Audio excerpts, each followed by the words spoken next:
Welcome to the Monroe CDO Environmental Review session. I'm hoping everyone can hear me this evening. And I wanted to introduce myself. I'm Tammy Bierman, and I'm the Assistant Director of the Monroe County Planning Department and also the Floodplain Administrator for Monroe County. And I do have another person I'd like to introduce. I'll let Sean, you can introduce yourself if you can. All right, hello. My name's Sean Smith. I'm one of the planners here at the planning department. I'll be kind of playing more of a kind of being in the background role, supporting Tammy while she goes through this presentation. Great, thanks, Sean. All right, so I wanted to go over a brief outline of what we'll be doing this evening. We have about an hour and 15 minutes to basically do a presentation on the environmental protections that we have here in Monroe County through our zoning ordinance and what ones exist and why we have them in place. And then we would like some feedback on a couple of other more specific topics. One of those would be the environmental constraints overlay, which is around the watershed of Lake Monroe and Lake Lemon. Oh, well, I'm sorry, Lake Monroe and Lake Griffey. And then we would also be doing a Lake Lemon watershed protection discussion and kind of delving into like what's staying the same, what's changing within the new proposed CDO ordinance. I wanted to kind of do a little bit of general housekeeping and what we're kind of expecting. And we do really want to hear from you all, and you'll have a couple of ways to do that. We had previously sent out the links to the different slide presentations. There are 3 that are running concurrently this evening. One of those is economic development, one is construction design, and you're here in the environmental review, which I assume you have the most interest in learning about and commenting on. So I'm hoping you had a chance to run through those. I do think that Sean will be posting a couple of helpful links that you can use throughout the session. He may post them 1 or 2 times if we get some latecomers so that they can also have access to those. But hopefully you had a chance to kind of preview the content and come up with some questions or maybe something you would like to follow up with.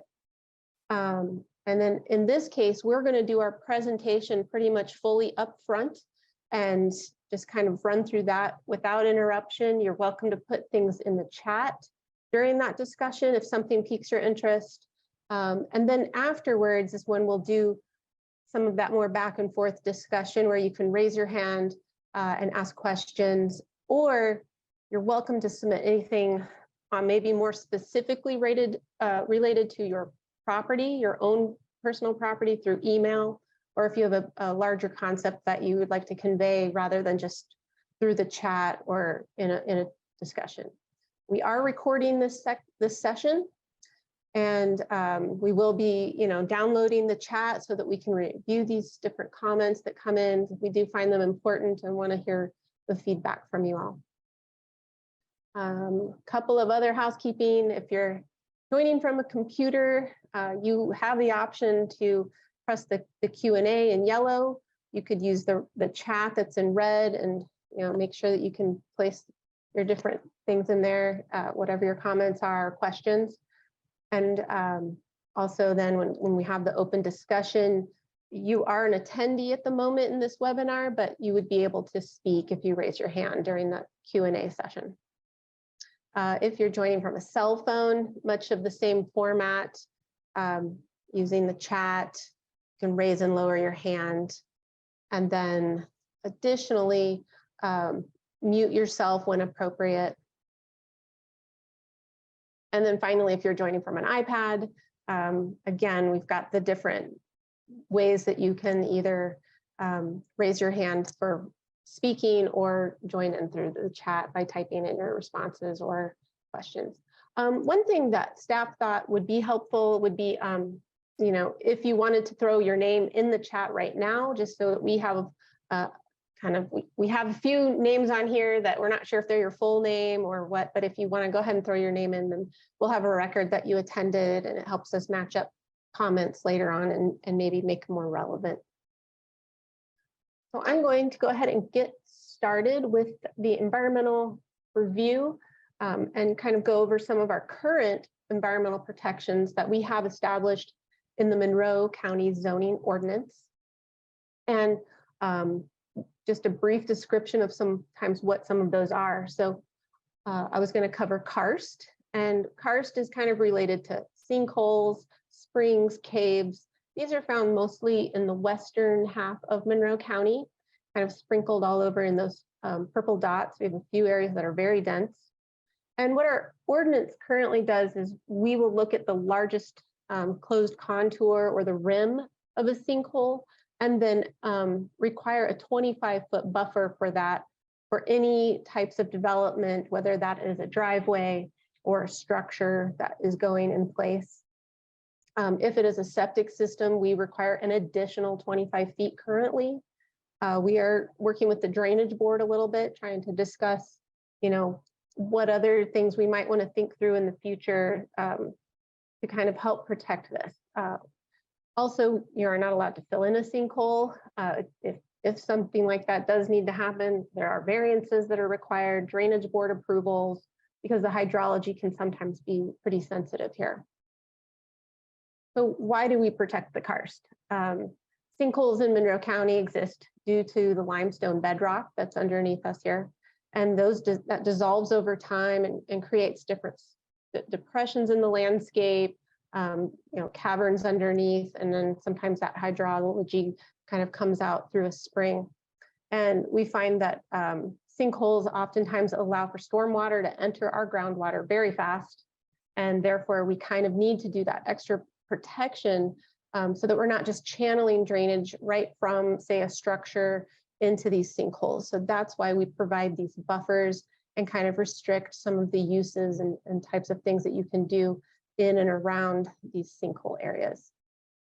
We will not, if there is time allowed at the end of the session, we can circle back and discuss karst more, but that wasn't going to be our primary objective tonight. Another protection we have in the zoning ordinance is the environmental constraints overlay. And the environmental constraints overlay surrounds both Lake Monroe and Lake Griffey up here at the top. And it's divided into 3 different areas. We have area 1, which is represented here in blue. That's about 1,000 feet from the fee take line of the shore back into away from the lake.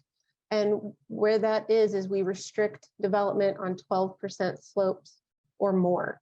So only the very flattest areas, usually at the top of a ridge top, have the ability to develop and have structures placed on them. Things that you cannot do in these restricted slopes are things such as remove all the vegetation. You can't just dig up areas and do a lot of earth disturbance. And so, we try to help people that want to pull a permit for maybe a house or a structure to really be thoughtful as to where they place it and make sure that they're abiding by these slope restrictions. Area 2 is represented in red, and that's about from 1,000 to 2,500 feet from the fee take line. And then area 3 is all represented here in purple, and that restricts 15% slope, or I'm sorry, 18% slopes. Certain agriculture and logging uses are restricted, and how that works usually is it's a state statute that says that if there are 8 houses within a quarter square mile, that we do have the ability to restrict certain logging practices and agriculture. If it is rural and we have less than 8 houses in a square mile, the state pretty much tells us it's hands off, and we are restricted. Well, we are not allowed to do much restriction in that case, unless there's like a development goal in mind. We also, in the eco area, kind of limit residential density. So we do know that there are some small lots that exist around the lake that were done prior to 1997, but now, like, we would require a 5-acre lot size nearest the lake. And then we also have setbacks from the riparian areas in this eco area I believe it's 100 feet from each side of a creek's edge. And then also we have a setback from the fee take line, which is the shoreline essentially, and that is 125 feet currently. We're looking to see if it makes sense to make some of those larger setbacks, if they're adequate as is. So that's what we're hoping to get some feedback on this evening. And why do we do this? Well, by protecting the slopes around Lake Monroe and Lake Griffey, we are avoiding soil erosion into our lakes here. And these lakes, well, Lake Monroe is our primary drinking water source that serves the city of Bloomington and the surrounding area. And so we've had studies done on the lake when it was completed in 1965. It was really only supposed to last around 100 years. You know, reservoirs tend to fill in over time with sediment. And so we are hoping to lengthen the lifespan of the reservoir here. And that's why we have these protections in place so that we can increase the longevity and the health of the lake. Because again, like sometimes stirring up sediment can also get into our water system and cause algal blooms and other turbidity issues and things like that. I'll talk next about buildable area. The buildable area was defined in 2015, and this pertains to county-wide. We the ordinance was amended in 2015 to basically not allow buildings or structures on slopes greater than 15%. So it's a little bit like the eco area, but this really just specifically pertains to structures. And so a driveway could perhaps still be built on these steep sloped areas. And what I mean by those steep sloped areas, this is a slope map here on the right. So things that are red are very steep sloped. The areas that are blue usually pertain to a flatter area. And you have to be careful because some of those flat areas can be low-lying drainage like kind of areas and may have other environmental protections on them as well with regards to drainage easements and such. I will point out that Cavewood Court, just by the name of that here, you can see some of the karst areas that we discussed earlier in the evening. So again, even though there's blue around here and we might think that that is a slope that we could put a structure on, you might have to buffer from that karst feature. And so why do we have this environmental protection in place for buildable area? Well, again, we're trying to prevent some soil erosion on really steep sloped areas and prevent eliminating vegetation in areas of steep slopes for the placement of a structure. Sometimes we know people find walkout basements very popular design, and sometimes those are not possible due to the slope restrictions of an area. If there's a flatter area to build in, we encourage that rather than the walkout basement due to the disturbance that can occur during something like that. And we have another diagram here of buildable area, basically everything in green. That's where we would prefer to see development occur.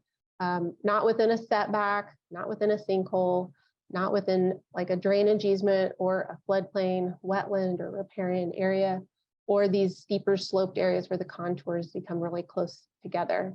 And we also, you know, kind of keep an eye out for easements. But we're looking here at environmental review. So we've been focusing on some of those more environmental aspects. All right, and then we do have a chapter in our zoning ordinance pertaining to grading. We find that once a permit has been issued for some development, that we like to keep an eye on it.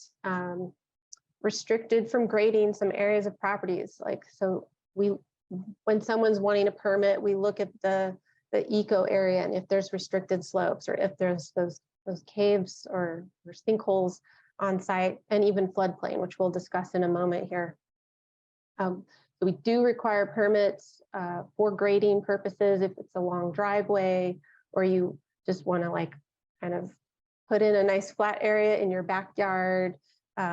And, you know, we expect you to put up the required erosion control measures. Right now in this one, we've got silt fence pictured. We see, that they've been trying to keep the street clean, so to avoid track out. Sometimes, erosion control involves straw blankets or preserving the existing vegetation or planting vegetation right away. And we work very closely with the Highway Department's Stormwater Division. The MS4 coordinator helps assist us with inspections and that kind of thing. And so, we just want to make sure that we're keeping our, well, here's why. Why are we doing grading permits and looking at this? The goal is to reduce the amount of sediment that's getting into our waterways, and that includes Lake Monroe and Griffey and Lake Lemon. And this also helps protect aquatic life and also, our drinking water source. So we do have these protections in place. We do require permitting, and we have inspections. And occasionally we just get phone calls from people that are concerned about a neighboring property, and we go ahead and have them apply for a grading permit so that we can get on top of it and get them doing it properly or remediating the site if necessary. The next environmental topic that we have in our ordinance is the floodplain. The chapter is called the Flood Damage Protection Chapter 808. And that's the chapter I administer quite a bit in the county. It's regulated by the state of Indiana and the federal government, FEMA. And so there are projects that require oversight through both of those. Here in Monroe County, we've adopted the state's required ordinance and then have a few additional things that we've tacked onto it that we felt was important as well. And so what does this do? It oftentimes restricts new development in floodways where there's a fast current that goes. Other development requires meeting flood damage protection standards, which in the case of a structure might be that you elevate and put in the proper vents to avoid hydrostatic damage during a flood event. We also sometimes might have people add fill if it's within the fringe of a floodplain, and making sure that it's clean fill, that it's compact and kind of compacted engineeringly wise so that you can put a structure on it later on. And so why do we, manage in the floodplain? These areas are mapped by the state of Indiana through our DNR, and it's really helpful to have these excellent maps to kind of show us where a 1% chance flood could occur. This helps protect the public, kind of preserves the natural environment, and we hope that it's, if done correctly, prevents a lot of extensive property damage. We realize that there are a lot of things that were developed in the past before we had mapping in the 60s. And so with that, we just, kind of try to work with those landowners as best we can in the case of an event. So we have a few focus areas that we would like to discuss, and we'll give you all a chance to either put in some, chat questions or raise your hand. So one of them will be the environmental constraints overlay, which we discussed, in that presentation. Also, the Ag Rural Reserve zoning, conservation, residential, and the eco. So what that means is we currently have a zoning that's called Ag Rural Reserve, and we're proposing to transition all of that's in the eco area into the conservation residential zone. And then we also have, we would like some input from the Lake Lemon watershed overlay and the possibilities of adding that into our protections, because currently we don't have any extra special protections within Lake Monroe than say we would anywhere else in the county outside of the eco areas. So for the environmental review, Lake Monroe watershed, we have it kind of divvied out into these three areas, areas 1, 2, and 3. And the area 1 is the most restrictive, and we restrict it with those 12% slopes of no removing vegetation, no disturbing the earth, on those restricted slopes. So you're really kind of required to just be at those flat areas. Area 2 is all the land within this red area, this red banded area. And again, up here by Griffey as well. And within that area, it's 1,000 to 2,500 feet measured horizontally from the fee take line. And then we also have area 3, which is this purple area, which is all of the remaining area of Lake Monroe, and here's Highway 45, I believe, that kind of divvies it up. And one of the things that we're kind of considering is blending or extending the red area 2 and kind of making that extend all the way out into the purple area and combining area 2 with area 3. And so what that kind of looks like is this is all what we've outlined here is area 3 of Lake Monroe. Up here is area 3 of Griffey Lake. And then this is, of course, on the eastern side and southern side of the lake where area 3 is. And what we're proposing to do is to combine it and make it a little bit more restrictive and get rid of just doing the 18% slope restrictions and instead be more proactive and do 15% slope. And as a reminder, we already have the buildable area protections in our county, which say that you can't put a structure on slopes that are 15% or greater. What this would do is maybe kind of look more into restricting where driveways can go in that eco area 3. So this is kind of an interesting example, but right now in area 3, if someone wanted to build a blue house, these red slopes would be restricted at this point in time. And so one thing is up here, we see that this is a restricted area. This red is restricted currently under area 3. And so if someone, wanted to build in just outside these, areas, they would be able to. What we're proposing is to add this additional protection of 15% slopes. And so then it would make it so that someone would not be able to come across this land bridge here and this here and build a house. So it's restricting these driveways from being able to access certain parts of the area. And again, this is the purpose of not having the earth disturbed, not having soil running off the slopes and getting into Lake Monroe, which is our, drinking water source.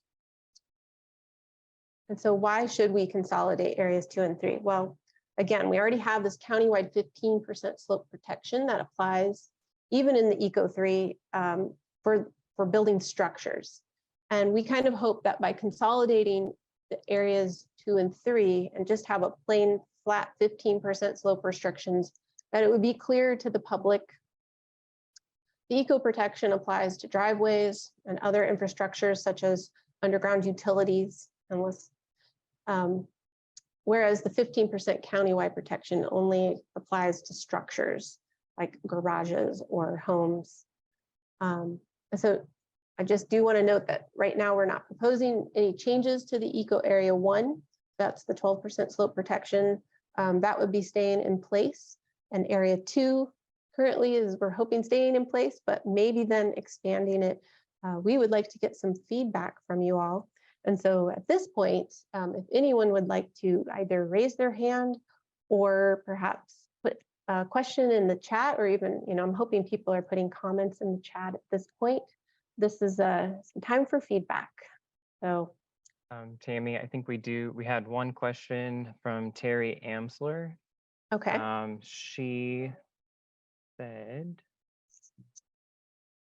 If I can a quick question, is there no longer going to be a forest reserve zone, and how should its removal or renaming be understood? Right, so we are going to still be keeping the forest reserve zoning, and forest reserve zoning requires 5-acre lot size or more, whereas right now we have these 2 comparable zones. We have an Ag RR zone and a CR zone. And both of those require a 2.5 acre lot size, but the uses are very different. The design standards are only slightly different. We'll actually get a little bit more into the discussion of use in a bit, and that might help clarify some of that. But we are currently planning to keep the forest reserve, but that's usually something for more larger lot sized areas. And I think Sherry Mitchell, she has a question. She has her hand raised. Great. If tech services could unmute Sherry Mitchell Brooker, that would be great. Okay, can you hear me? Yes. Okay, great. Well, I just want to applaud you for making this change in the eco zone. I think that it's protective of the lake, and we are all dependent on this lake for our drinking water. So I think it's a very important move. Thanks. Well, it's not done yet. Again, we're going through the process of trying to rewrite our entire zoning ordinance right now, and we're taking feedback from the public, and eventually it gets to go before a hearing with the Plan Commission and the commissioners and gets voted into place. And so just a reminder that it's what planning thinks would be a good move, but we wanted to hear from the public, make sure that that makes sense.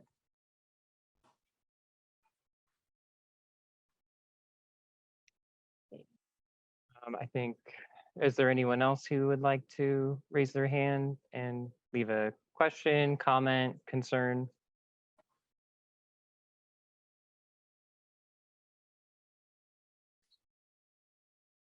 All right. Let's see. I think Julie has a question for Sherry. Is there anything else that the Plan Commission should consider to protect Lake Monroe?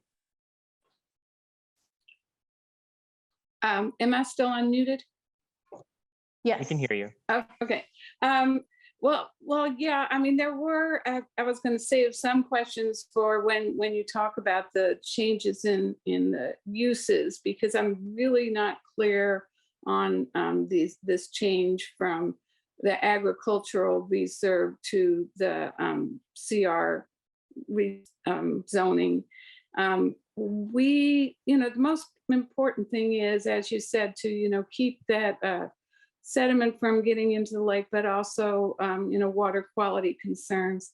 I would really like to see some more information about what agriculture is actually out there, and understand some of the it doesn't seem like there's much in the way of changes from ag and so forth, and understand the lot sizes, and what we don't want to see is a lot more septics in the watershed. That can lead to a problem. So it's hard for me to understand with what's available now how that would work out. All right, great questions, and I will be covering use here in just a moment. But I do, yeah, the item of septics is closely linked to the health department, and sometimes we don't always have as much of a chance to regulate that, because there's state and local regulations that already allow, oftentimes an existing parcel to have a septic. So our hands are kind of tied on that in some aspects. But with regards to subdivisions, perhaps, and we're not really going to touch much on the subdivision control ordinance this evening, but perhaps requiring larger lot sizes or something within those might be a consideration within the eco area. Because I do know we already require that in area 1, we require a 5-acre minimum lot size if someone is subdividing. So that's one thing that we do that's like above and beyond our normal rest of the county. All right, any other questions? It looks like Terry Amsler has another question. When you can, could you please explain to me why a consolidation of areas is essential to have more consistent slope reduction percentages? So a consolidation of areas between, I'm guessing you're saying between area 2 and area 3. So right now in area 3, within 18% slopes, and less, but I'm sorry, yes, less than 18% slopes, driveways are allowed to run through those areas, also utilities and such. And so sometimes we see development occur in areas that maybe can't occur in area 2, which has the more restrictive 15% slopes. And so by consolidating that, we may be limiting some development or some access to certain remote ridge tops where someone might be building. And then again, it might make things more clear, because with the buildable area requirement that we have, that structures have to go on 15% slopes, it gets interesting to explain to someone in the eco area that, like, you know, well, your building can go here, but then you can't get your driveway quite through this area. Like it would be a simpler map for us to review, where we simply just have 15% slopes all through areas 2 and 3. Sometimes when we make people delineate both 15% and 18% slopes, it gets tricky to review, and it's just by consolidating them that would lead to a little bit of extra protection of those slopes. I hope that answered your question. Okay. Does anyone else have anything they'd like to add before Tammy moves on with the presentation? All right. Okay. So the next one, this is where we get into the zoning. So if we look on the right-hand side, we currently have these areas zoned as agriculture rural reserve. And I'm hoping that you can identify the watershed overlay for Lake Monroe here. And then this little more thin band is the 15% or area 2. And then of course, right up next to the lake. So we do have ag rural reserve zoning right up to the lake in some areas. And there's a lot of different uses that can be done between the ag-RR zone and the CR zone currently. And what we're proposing is a zone that is titled Conservation Residential 2.5 or CR 2.5. And what this would do is it would be for lot sizes, you know, at least 2.5 acres and below. Well, I should say minimum lot size is 2.5 acres. And so we wouldn't be wanting to make too many of these lots non-conforming. But by transitioning some of these ag-RR lots into the CR type of zone, we're hoping to kind of be able to limit certain uses that would be permitted normally in the lake. And so right now we have a draft use table that we've been reviewing and taking comment on. And we are going to have an ag 2.5 zone, which we will not be probably introducing into the eco watershed. We will also have a CR 2.5 zone. And then we also will have the FR zone, which requires a 5-acre lot size. And again, that's going to be these larger lots that are usually steep sloped and forested. And we will be keeping that within the eco watershed, but limiting some of the uses again. What I want to kind of point out here is we have gone through and highlighted in yellow uses that are permitted that we're hoping to have permitted in the ag zone or conditional. A C means conditional, a P means it's permitted outright. And then also, you know, the yellow shows where we're not going to be having that. So if, you know, one thing we want to point out is that traditional agriculture, we're going to leave that as is. You know, we do find that some of the ag practices, you know, through education could maybe be done better, but we don't want to restrict necessarily that activity.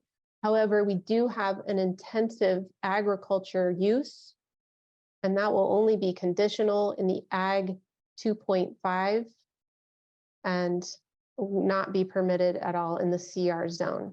So where you see this yellow, this is things that could be or would be allowed in the ag zone, but not in the CR. And so golf courses, certain rec centers, automotive and boat repair, composting, green fill, a lot of these have nutrients that are associated with them, or certain types of chemicals that may be associated with them that we would not want to see enter into the Lake Monroe watershed, which then when it rains could possibly then wash into our watershed or into our lake, which we then rely upon for our drinking water purposes. And so garden center, sawmill, some other examples would be aquaculture, which again, allowed in the ag or this ag 2.5 zone as drafted here, but we're hoping to not see much of that ag 2.5 zoning permitted or incorporated into our draft zoning map. Instead, we'll be switching that to the CR 2.5, which then most of the other uses should be pretty kind of similar. It's just we've pulled out of our ordinance these examples where we do see, some of these drastic changes where we wouldn't want to necessarily see intensive agriculture, logging in an urban area, veterinary services for large animals, maybe because of the waste products that maybe that can, release from that. And so I think that Sean has put in a link into our Module 2 zoning draft ordinance with these use tables and definitions included. And if you would want to take the time to review these draft tables and make sure that it makes sense that we don't include these in the CR zone, or if there's something you think should be, or if your personal property perhaps is in this, we are taking zoning map comments that if you want to argue that perhaps your property should remain as an ag property rather than transitioning to that CR 2.5, we will be reviewing that through a process involving our ordinance review committee and plan commission. So in this instance then, hopefully that kind of helped explain some of the zoning map changes that we're wanting to do with transitioning from having that ag RR zoning type, which is currently in our watershed, and transitioning that to the CR 2.5 zoning, which would have a lot of uses that may impact our water quality removed from that use list. So do I have any comments or questions about what that relates to? It looks like Sherry Mitchell would like to speak. Great.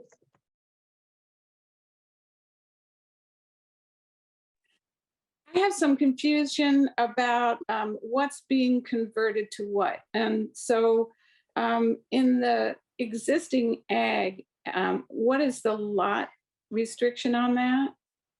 So what you'll find mostly in the ag RR zone right now are lots that are about 2.5 acres, sometimes more. Usually if they're non-conforming and someone would want to develop on a smaller lot size that doesn't meet the 2.5 acres, they have to get a variance from the Board of Zoning Appeals to develop. So it's a little more closely monitored. But we see sometimes the ag properties that, 130 acre ag property. It might consist of steep slopes, but it was what was put in place back in 1997. And, reviewing the uses that are currently allowed in the ag RR zone sometimes doesn't make sense from looking at nutrient loading and erosion issues to be an allowed zone in this area. So transitioning these ag RR zones that are existing and transitioning into the CR type zoning. But I guess I'm not sure about now, would that mean that if, say, that 130 acre parcel could now be divided into 2.5 acre lots? Right. So our subdivision control ordinance right now, it's not the easiest answer, I will say. I could spend several minutes describing our subdivision control ordinance. But I will say that within the eco area, we require that if someone is subdividing, each lot has to have 1 acre of contiguous buildable area. Sometimes that's very difficult on these steep sloped areas to obtain. And so that shuts down a subdivision option outright.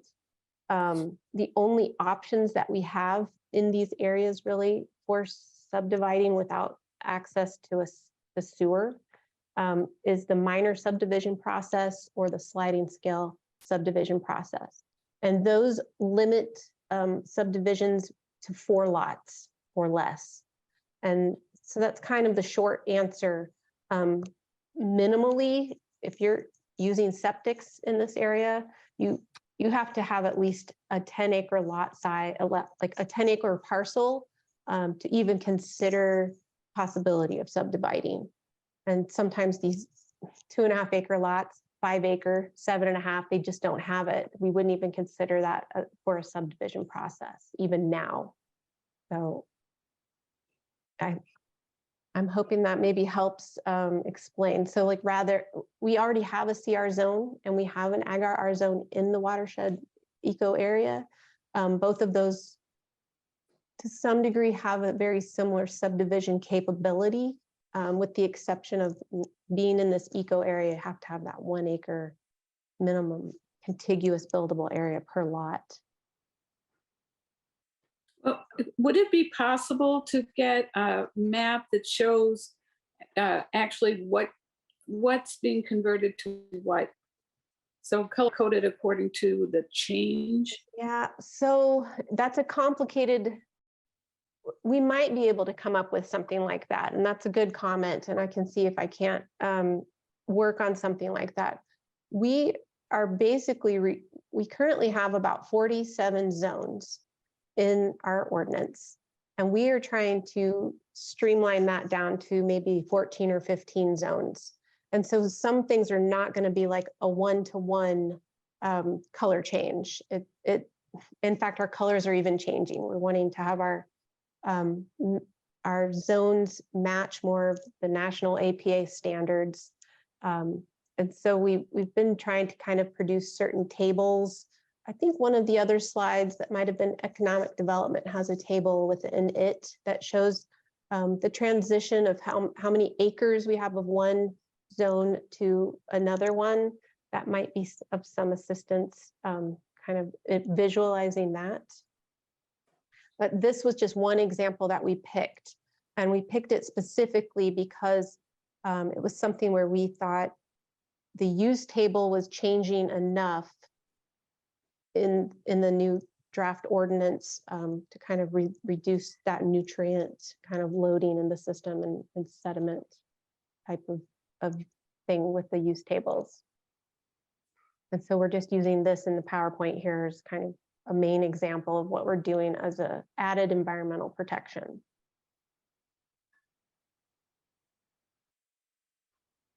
Okay, thank you. Mm-hmm. Tammy, we have one more question from Jerry Mandel. He's asking, will group homes type 2 be allowed in CR 2.5? We're still drafting that. I don't know. I am not sure. Were there any other questions, comments, or concerns from any of the other participants? If so, raise your hand or use the chat box. Okay. And I think we have one more topic that we were going to cover. And this one is related to the Lake Lemon excuse me, watershed area. And this would be a new overlay. So what you're seeing here is the extent of the watershed for Lake Lemon. We're wanting to consider what restrictions would be appropriate here, such as percent slope, kind of like we see in the eco, what type of setback would be relevant for this area from the lake, and maybe also trying to think about how to avoid creating nonconformities while we're still protecting the lake. And maybe what I mean by that is here we have a diagram that depicts all of the buildings that currently surround Lake Lemon. And if we wanted to maybe have a greater setback from the lake, we currently go with what's in our ordinance, which is a 25-foot lake setback. So this lets people sometimes get fairly close to the lake shore, as long as it's not also in the floodplain. We don't let them build in the floodplain either. So, you know, if someone then wanted to tear down and rebuild or add something to their structure and they're within that setback, or their structure is within the setback, that might be an instance where it requires variance. Why would we want to propose some of these extra protections in Lake Monroe? Well, to avoid the lake siltation. I was at the Indiana Lake Management Society's annual conference a couple weeks ago and saw a presentation on the dredging that they do out here to try to keep up with the silt and sediment that is coming into this lake and basically filling it up, because it's a reservoir and that to some degree is a natural process. But this is a backup drinking water source for Bloomington and our surrounding areas. You know, so anything that we can do within the watershed to perhaps slow down that siltation. And again, it's always good to reduce nutrient loading. You know, should we be putting that CR 2.5 zoning type in this area? That's another thought, versus the Ag RR zoning type. And then, you know, thinking about, would it be better to be restricting logging in these areas? We have had some pretty extensive logging projects. I remember getting complaints on a few of them, but we did not have the urban definition type of restrictions like we have in the eco area. So these are some types of things that we're hoping to get some feedback on for the Lake Monroe the Lake Lemon watershed. So any feedback would be great. And again, if you want to type in the chat, we also have our emails, planners available the next day if you think of something the next day. So any questions? Jeff Morris had a suggestion to the last question about the map showing changes to the zoning. It might be valuable to mention they can go to the monroecdo.com website to view the proposed map. That would be valuable if they are curious about a particular property. And Jeff, if you see just above, I did put in the chat links to the CDO website as well as our draft zoning map. So if anyone would like to, either during presentation or after, those links are there and you definitely should check them out. Yeah, and I will briefly, since we don't have a direct question at the moment, I'll drag over this screen. Can everyone see the Monroe CDO webpage? It's a pretty quick Google find. And we do have a map tab here, and that is a great way to access the draft zoning map. And within the draft zoning map, you can toggle between the existing, I will zoom in to the Lake Lemon area currently and pull open so this is currently has the proposed CDO draft map. You can hover over a parcel and click on it. And in this case, the proposed zoning is FR5 and the current zoning is forest reserve. I'm not surprised because this is a larger lot size. We can also put on the current zoning layer. I think I have to turn off the other one to be able to see what current zoning is. And this purple is our forest reserve zoning. And in that case, it does beg to the question of, does it make sense to maybe see this as a CR zone in the future, that conservation residential type zoning? So this is one thing you can do to play around with the different maps and see what's there currently and what's not. The darker green currently is that Ag 2.5. The light green is the FR. And then if we zoom kind of back, there's a light green, which we looked at a little bit earlier around Lake Monroe. This lighter green color here is what is the proposed zoning, which is that CR 2.5 zoning, and eliminating much of this darker green, which is the Ag RR or Ag 2.5 zoning, like that will have that difference in uses. And Tammy, I just wanted to add in the chat, I included the link to our public feedback survey. You can fill this out for, an individual property or an address, and you can leave a brief comment, and this will get sent to staff, and we can try to answer some of those, more personal questions a little more in depth for you. I have my hand up. Oh, yep, I see that. Great. I did spend actually quite a bit of time on this site today. And yeah, I think if you're just looking at your property, it's probably okay. Although I would point out that there's a lot of people that just aren't going to be comfortable with working in this GIS environment.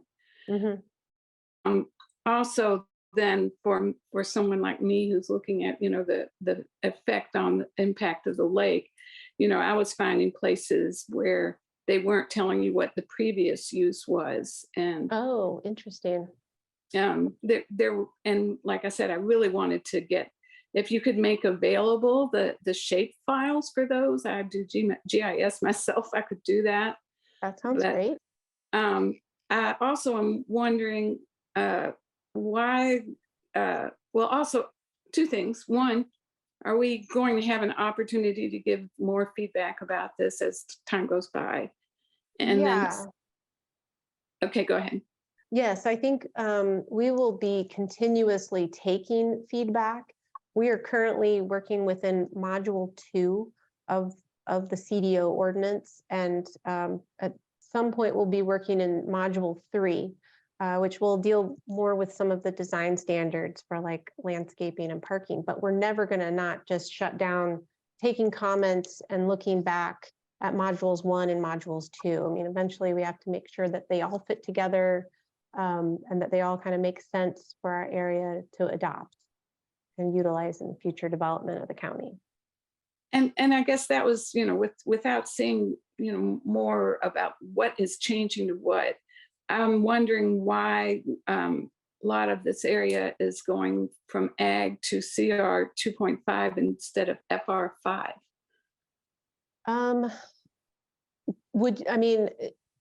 Looking at that FR table, I'm going to swing this back out and go back to the use table because we did include the FR zone. Kennels is something that we were going to keep in the FR zone, and some sawmills and amphitheater. So there is some use differences that we were going to keep on these larger type lots that tend to have more of that more hilly kind of context to them oftentimes. Are you thinking that it makes more sense to not have a CR zone and to maybe have just an F? Well, see, the thing is one thing with our zoning ordinance is we don't want to make some properties more non-conforming. So if we take a 2.5 acre size lot and we put the FR5 on it, it wouldn't meet that minimum lot size requirement. So we're trying to be considerate by taking some of these lots that have already existed at this 2.5 acre size, and then just differentiating the types of uses that you can use within them. Yeah, I assumed that there was some sort of grandfathering on some of this. Yeah, usually that's how when a new ordinance is adopted, our current chapter is 803, and it's the pre-existing non-conforming chapter, and that deals with both use and with parcels and structures. So if the use is existing and was legally permitted at that time, it's usually allowed to stay. It may be limited in how much it can expand in the future. But Well, I guess that is something I would like to suggest is maybe looking into within the Lake Monroe watershed, the FR5 designation, if that makes sense, because we would like to see, I think, the larger lot size. so you would want to see more of that type of lot size. Yes. Okay. Does that then mean that you think certain uses should change within the FR category? Yeah, I have to spend a little more time on that. From what I saw, it wasn't hugely different. There was Yeah. what, kennels, Mhm. uh, Automotive and boat service repair, which around the lake, we do get a need for that. yeah. Yeah. I don't understand what PS means. Oh, good question. That means it's permitted with standards. And so though it might be like an equestrian service stable might be permitted, they might need to make, meet certain standards before it would just outright be able to go in. And that could be that they have to file a site plan, or they have to submit a plan on how they would be, managing waste products from the site or something. We're still drafting a lot of those standards for all of the uses, and we're hoping to take feedback from that as well. So if you do happen to see something that's permitted with standards, you'd be able to kind of scroll down through the ordinance and see more of those, what the permitted standards are. Yeah, I really don't see that there's that much that would be inappropriate in the FR5 for the lake, and that lot size seems bigger. So I think that's something that we would support, at least looking into that. Okay, good feedback. And I guess that's the other question I have, is all the conditional uses. Yes. Doesn't that just like put a huge burden on the planning department to go through those? And is there a reason why there has to be so many conditional uses? Right.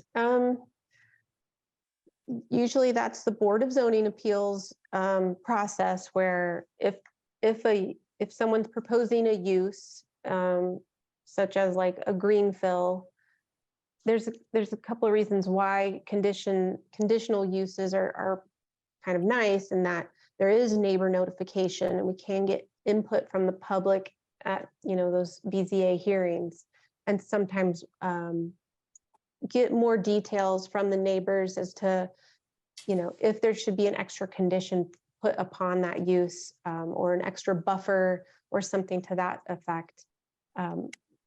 You could easily maybe change some of these Cs into a PS, and do them permitted with standards. But we have seen some kennels, I will say, that we had some that the access was tricky, and it was a shared driveway, and in the wintertime it was unsafe. And we've, some people get concerned about noise and complaints like in that realm. And so I think that's why we are still seeing the C designation coming into play in our draft, zoning ordinance here. It is a lot time consuming for staff, but we also sometimes like to get the public input on certain things like this. Okay, thank you. Julie Thomas said another way to look at Sherry's question is there can be a CR5, 5-acre minimum lot size. A CR would prevent uses that can be damaging to the lake. All right, good idea.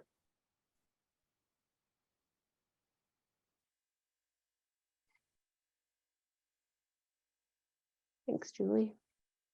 And then Terry Amsler just left a comment. I personally believe the additional attention to Lake Lemon in consideration of logging restrictions is very timely. Great. Are there any more questions or comments, concerns from the attendees?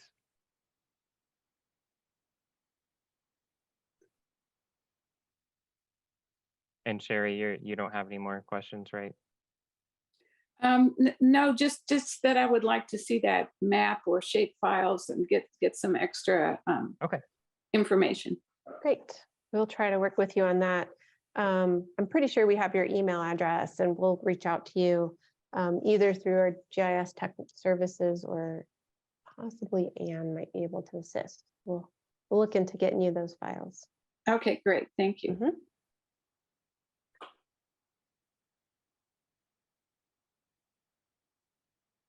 All right. Okay, I think we're ready to continue. Those were our main topics this evening. We got through all of them with 15 minutes to spare.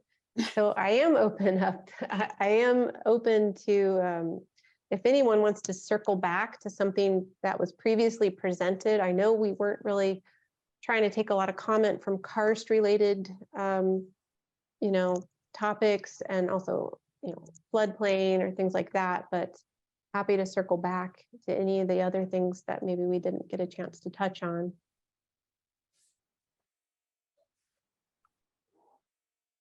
Would anyone like to revisit any of the previous slides?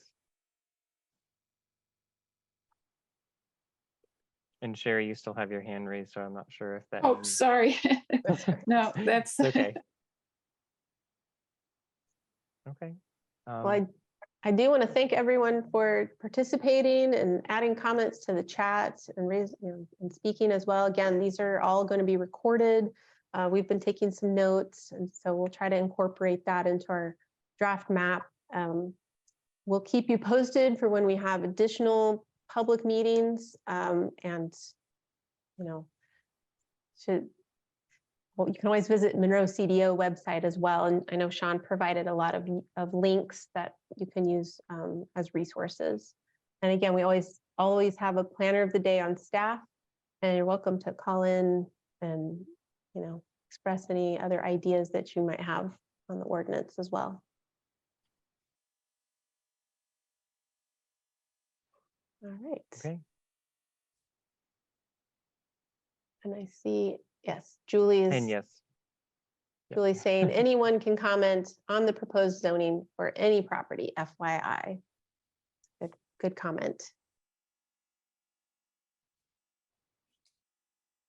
Okay. I think you're welcome to log off. I'm going to keep this open just for a little bit longer in case we had someone late want to jump on or wanted to switch different topics. So, great. Thank you so much, everyone.